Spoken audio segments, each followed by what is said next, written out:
And we're all rolling, so action.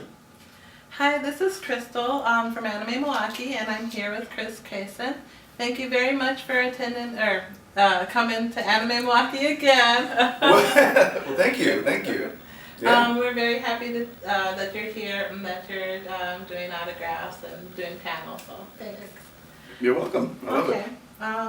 How did you get into voice acting? Well, actually, what happened was I was an actor. Well, still am an actor living in the Dallas area, and I was doing plays and some commercials here and there. Yes, I was a bit part on Walker, Texas Ranger. Thank you. That was me. And then I had a friend who said, hey, actually what he said was, hey, they're auditioning for cartoons in Fort Worth. You should do it. I did. It was fun. Maybe you would be good at it. I said, okay. So I go in and I'm handed into this dark and strange area I'd never been before, and then I was handed this notebook of these funny-looking characters and funny-looking names, and I looked at each one and I just thought, well, what would each one, then you create a backstory, you do that whole actory thing, and then I auditioned, and I closed the notebook, I auditioned, I went home, and I thought, that was weird. Okay, who knows? Because as an actor, you're auditioning all the time. Right. And you're just throwing as many noodles at the wall as you can, and hopefully one will stick. Right. And so I went home and didn't think about it. Then I got a call back, literally like a week later, and they said, "Hey, you got the character of Tien Shinhan and Mr. Popo in a show called Dragon Ball Z." And I went, blah, blah, blah, what? It sounded just as weird as it read, and I thought, okay, what does this mean? And then I started going into this weird place to record, and then it just kind of blew up. I had no idea. And by the way, that friend was Mike McFarland, who that's cool. was Master Roshi and Yajiro, tons of characters, and a director as well. But the short answer is, I was an actor living in Dallas, and they built Funimation in my backyard, and I was ready when it happened. So that's awesome. Yeah. That's really cool. So, what experiences in the past would you say that shaped your career today? What experience in the past? You mean like what did I use to?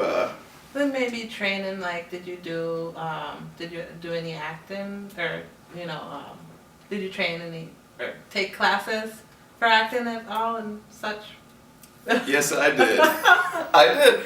I took. I started acting in junior high in school plays and stuff like that. I went to a performing arts college for 2 years. After I did. A lot of regional, local theater in Dallas, as I said, and so I did a lot of that. I was fascinated by acting and directing from a young age. Okay, that's cool. Okay, let's see.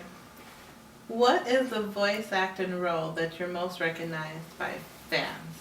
Well, I found that what happens is, especially with anime, you do the best you can, or with anything, not just anime, with life, you try to do the best you can, and then it goes out into the world, and you don't know what people are going to think about it, what happens. You hope that they like it, but you never know.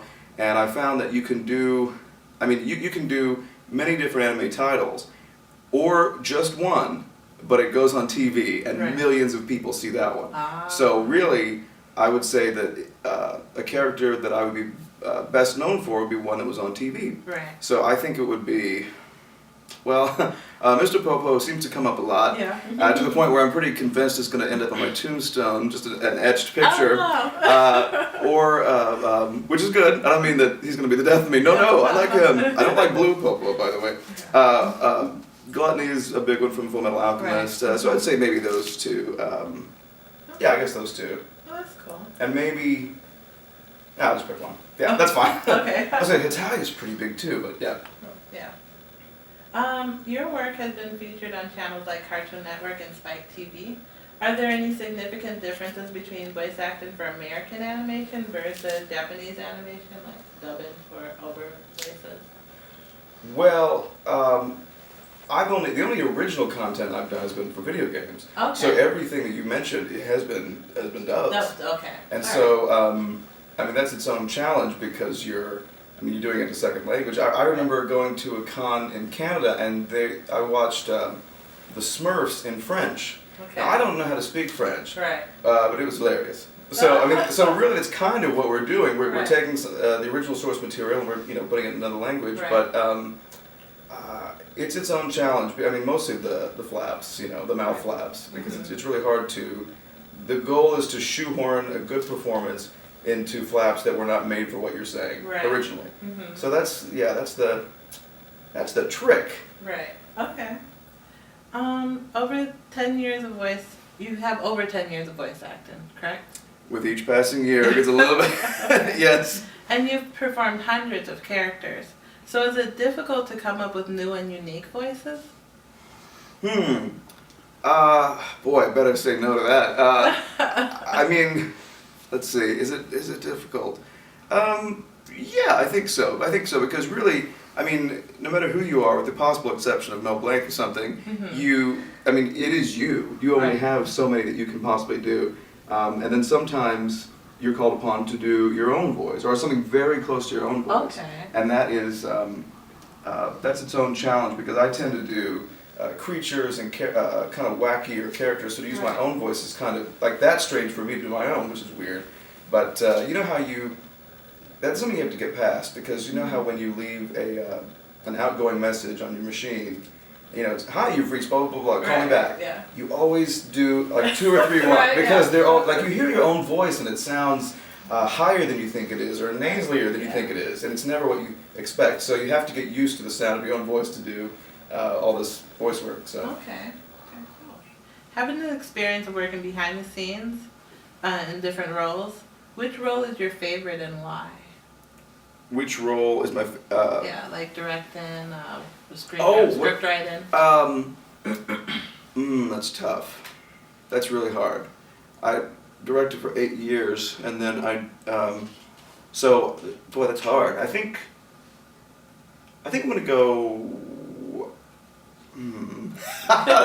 That's really hard for me to come up with. I'm gonna go acting, Okay. but it's close. Okay. It's close. And Close to directing? Yeah, Okay. the only reason I would say acting, just barely, is because with acting you can show up in flip-flops and overalls like you do. Right, yeah. And you don't have any, you show up, you work together with the director and the engineer that day, and then you go home. Right. So you don't have you don't see everything through to completion. It's not the whole picture. Right. It's just your part. You do the best you can for that moment, and then you go away. But at the same time, that's also why I like directing because you do see it through. You Right. feel I felt very paternal. You see something from top to bottom. You watch it one episode tons of times to make sure it's right. And as I said, when you release it into the world, you hope because usually it's released about a year later. So when you release it into the world, you hope that the analogy is you have your little boy, and then he goes to kindergarten, and you hope somebody sits next to him at lunch. Oh, yeah, right. Because you think it's yeah. so good, but you don't. The public, you never know what they're gonna like or not like, but you just always do the best you can. So. Right. Okay. What are you up to now? Do you have future plans? I do have future plans. Okay. I do. I do. Unfortunately, and I'm sure you've heard this with other interviews. Guess what? I can't talk about it, which stinks. I wish I could. It's just unfortunately it's a different medium than say movies where, if there's an exciting movie coming out, I usually know about it, or anyone knows about it like a year in advance. Yeah. And so you get really excited and then it finally opens. In this case it's the opposite where we just have to sit on it and not say anything for a year. And it's really hard. In fact, probably the most recent or the biggest thing that I've done most recently would be my work in Borderlands 2, the video game. Okay. But then also there's I'm really excited about it actually, there is a huge game that comes out this year that I got to be in. I'm really excited about it and I can't, classic. I can't talk about it. Well, we'll wait in anticipation. So are any upcoming releases to look for? Let's see, the most recent one I think that came out, and this is another thing where in my head I'm going through it's like the Matrix. I'm like, okay, what has been released, what hasn't, what can I talk about? Yeah. Probably the most recent thing I can talk about, which has been talked about earlier today, I think, is I play a character Bei, B-E-I, in Toriko. That's the most recent one I can talk about. And everything else, I'm like, I don't know what I can say. Right, yeah. Okay.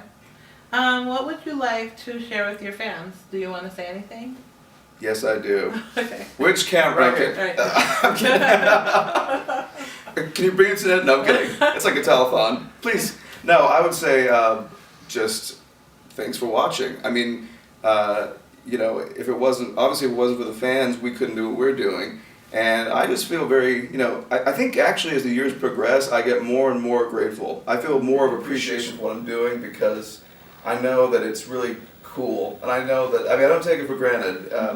You know, I don't know. I hope I never did, but I certainly don't now. And so I just want to say thanks for watching and anime, games, it's awesome. Okay, cool. How can fans follow you and find out more information?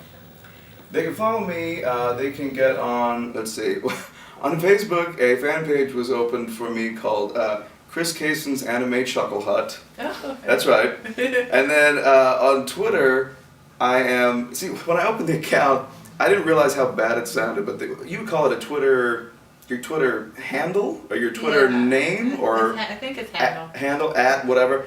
I didn't know it was going to, it's at Cason World. Okay. It's a little narcissistic, I admit, but I didn't, yeah. So it's, or you can go to at Cason World on Twitter, or Chris Cason's Anime Chuckle Hut on Facebook. Well, that's a lot to say, especially when you just woke up like me. Oh.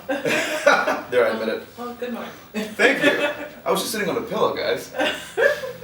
It's true. Well, that's all the questions, and I'm very thankful that you came and did the interview with me, and thanks for coming to Anime Milwaukee. Again. You know what? Thank you. I've had a great time.